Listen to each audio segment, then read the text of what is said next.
बृहत वाङ्मय में कहा गया है,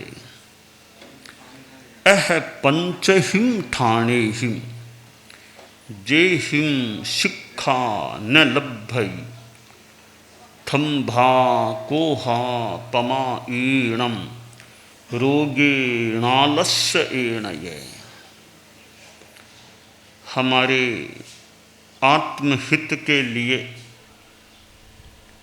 ज्ञान का बहुत महत्व है। सद ज्ञान प्राप्त हो जाए, जीवन कल्याण का बोध प्राप्त हो जाए, आत्म कल्याण का संबोध प्राप्त हो जाए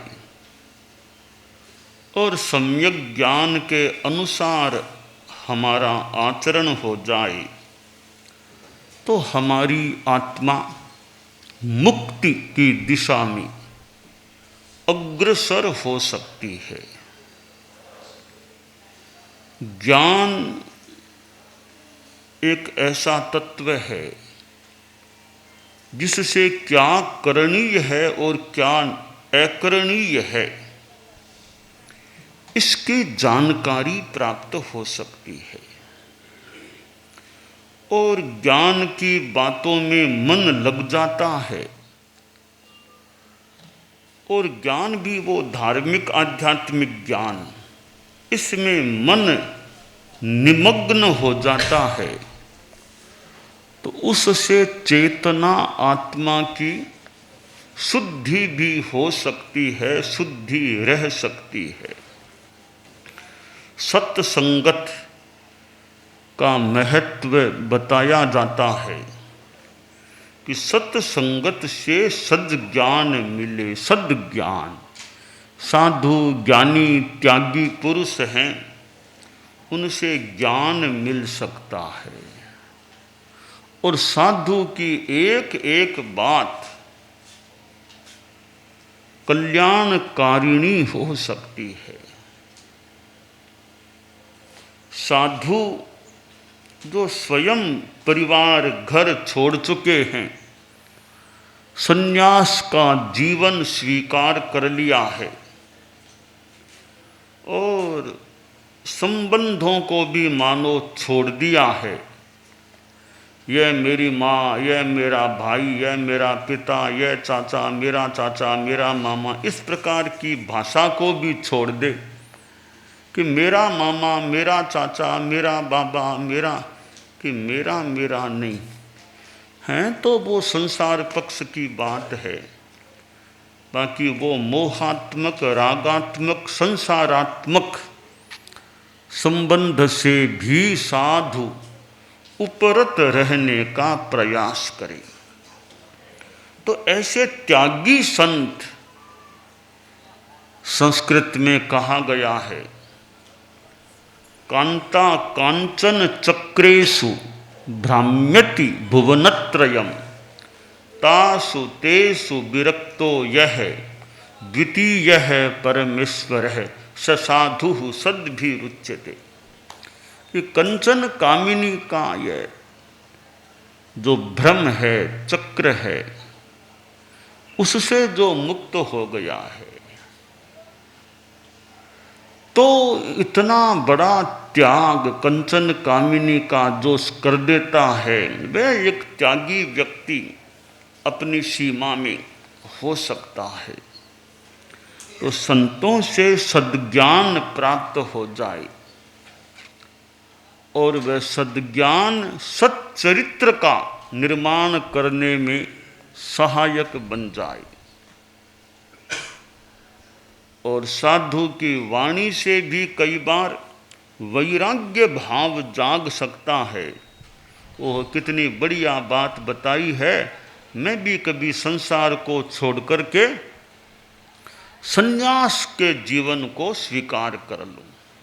क्या पड़ा है संसार में, आत्मा भ्रमण करती है, जन्म मरण, इस जन्म मरण की परंपरा से अपने आप को मैं मुक्त करने के लिए साधना का पथ स्वीकार कर लो।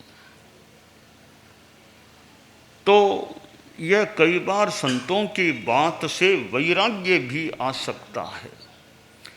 एक बाबा जी एक गांव में गए थे, चतुर्मास भी वहीं कर रहे थे।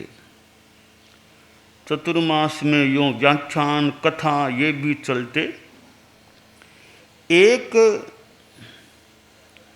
25-26 वर्ष का युवक भी सुबह सुबह तो व्याख्यान में आता, रात्रि के सत्संग में नहीं आता।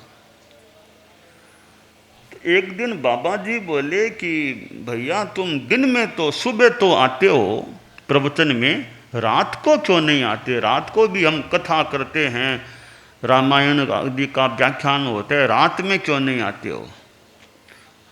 दिन में तो मैंने देखा तुम लगभग रोज आगे आकर बैठते हो, सुनते हो, तो रात में भी कथा होती है, टाइम मिले तो देखना।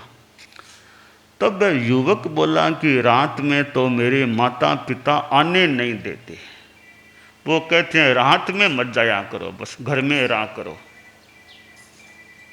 महाराज माता पिता का इतना मोह हो गया, मेरे से मोह है कि वो कह रात को नहीं, घर में ही रहो, घर में, रात को बाहर मत जाओ।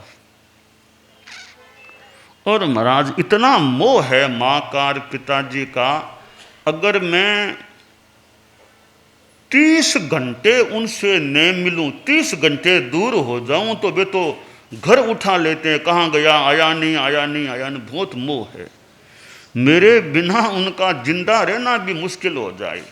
अगर 30-35 घंटे में नहीं आऊं उनके पास, उनका जिंदा रहना भी मुश्किल, इतना मोह है।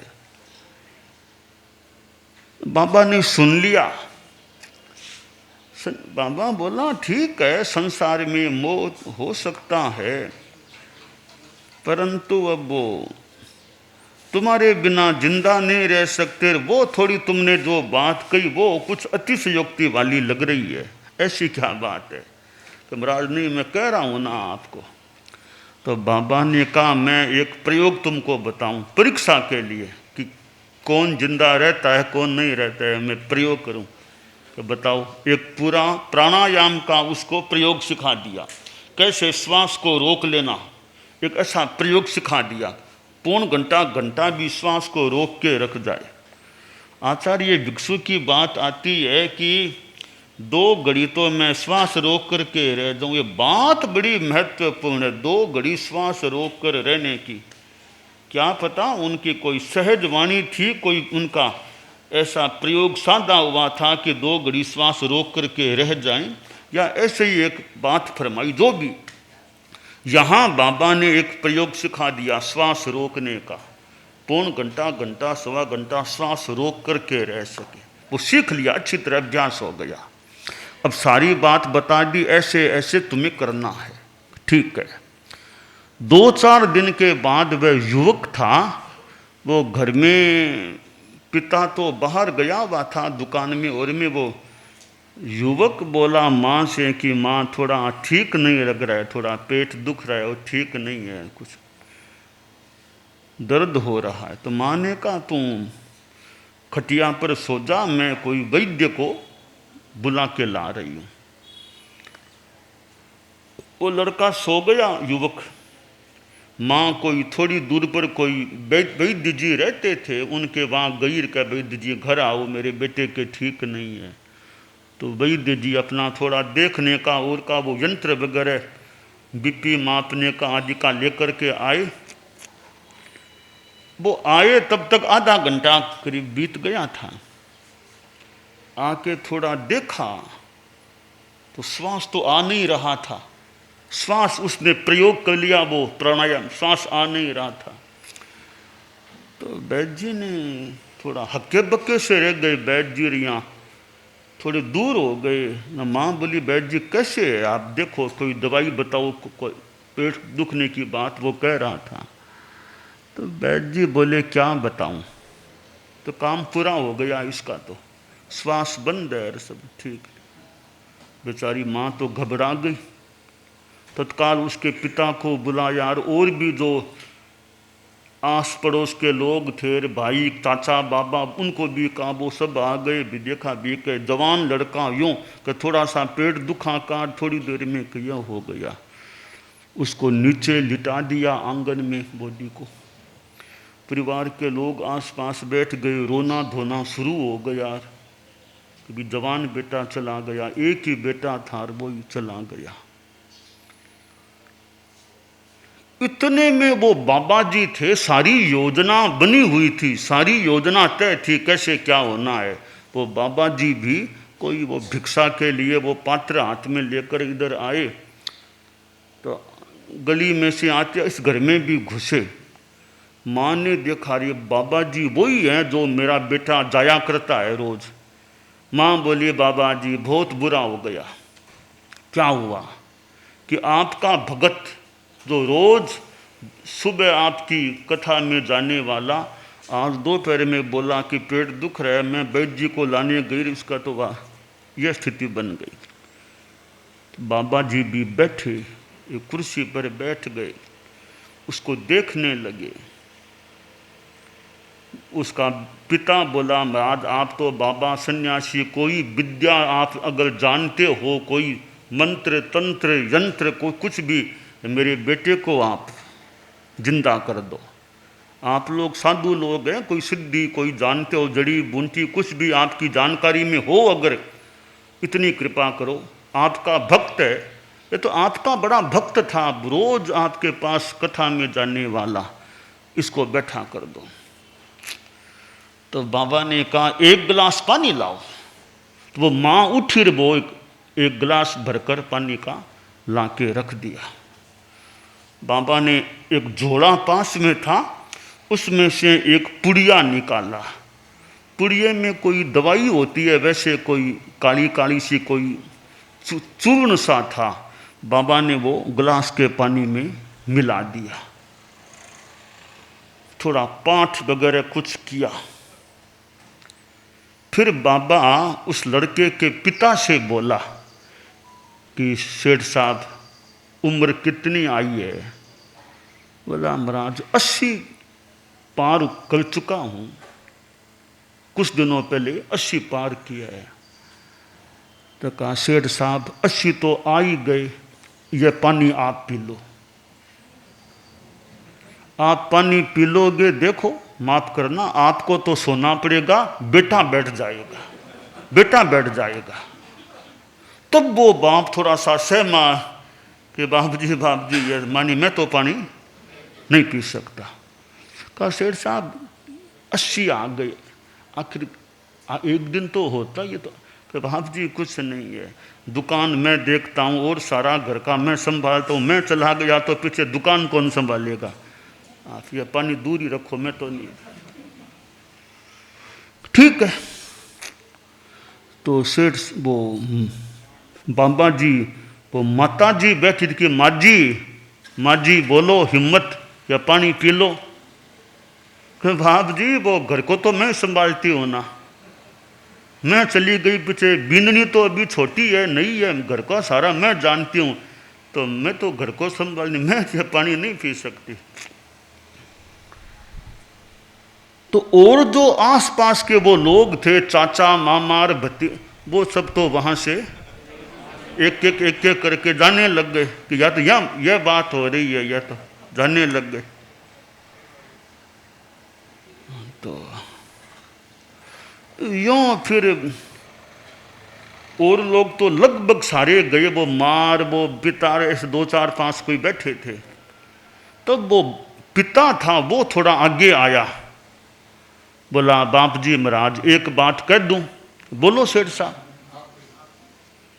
कहे महाराज हम तो गृहस्थ हैं, घर गृहस्थ है, आगे पीछे थोड़ा देखना पड़ता है।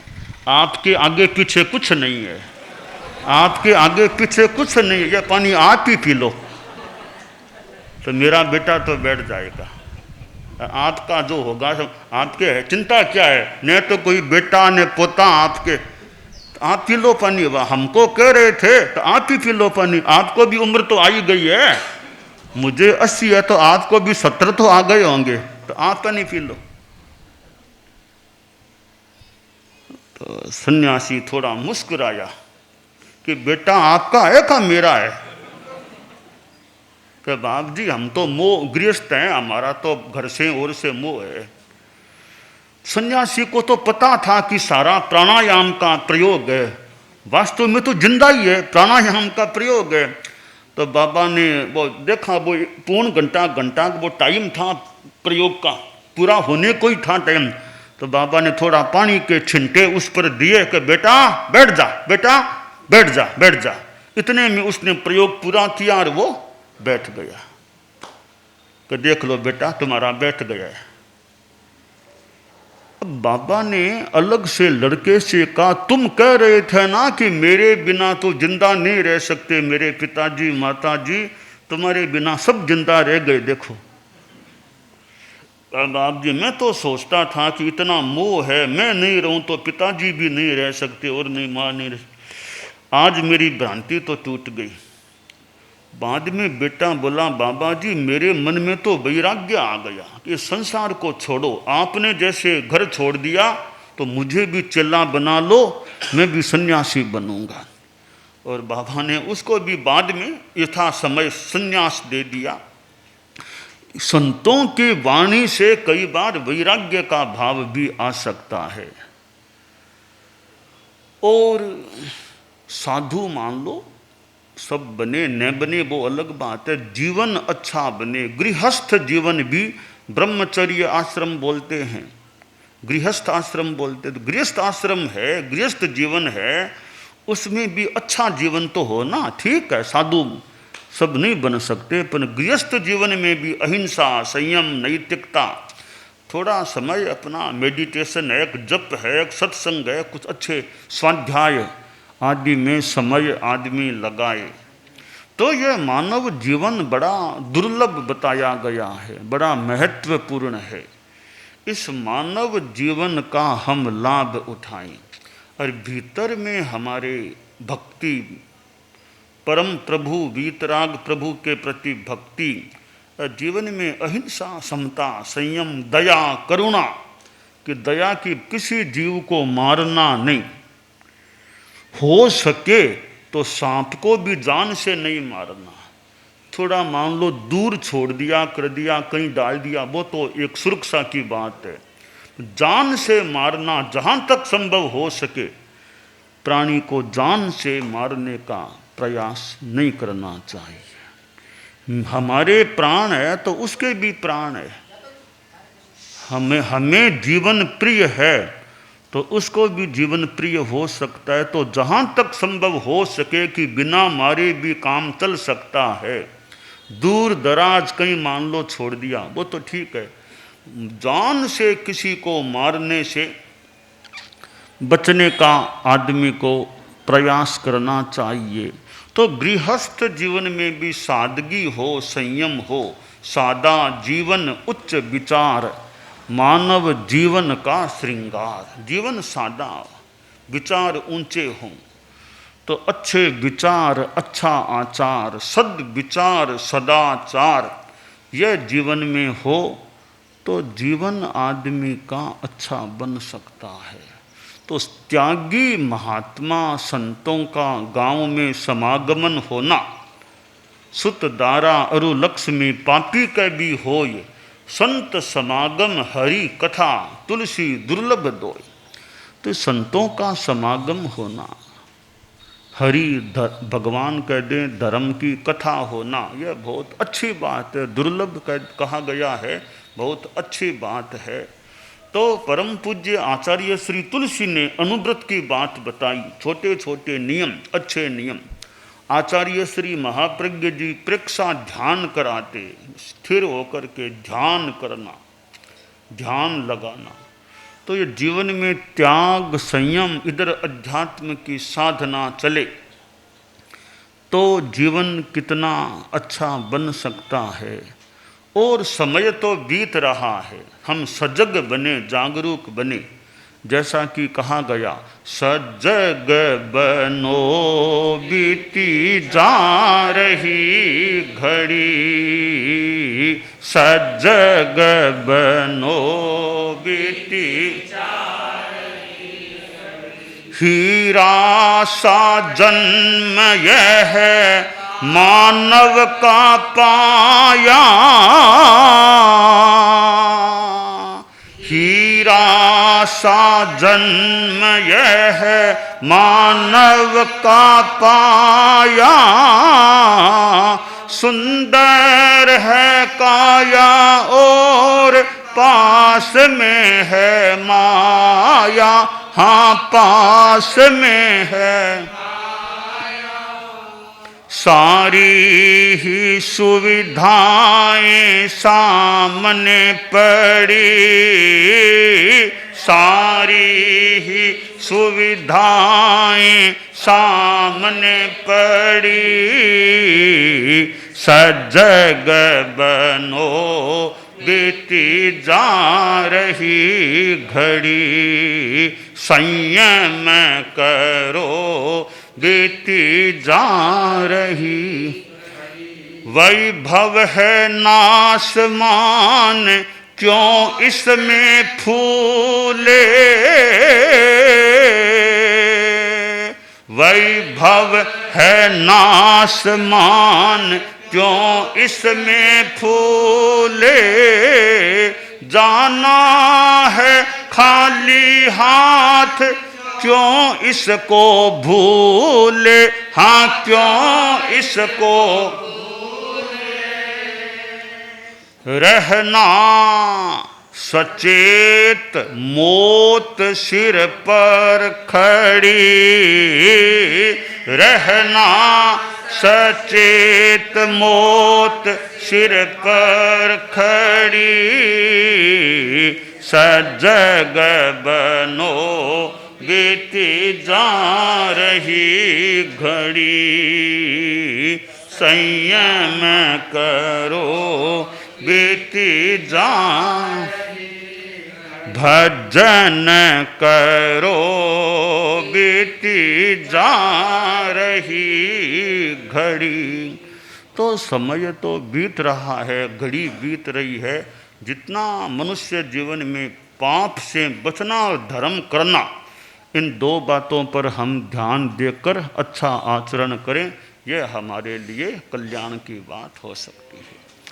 दानान सिद्धम अभयपयानम सच्चे सुया अणवज्जं वयंती, तवेषु या उत्तम बंभचेरम लोगुत्तमे समणे नाय पुत्ते।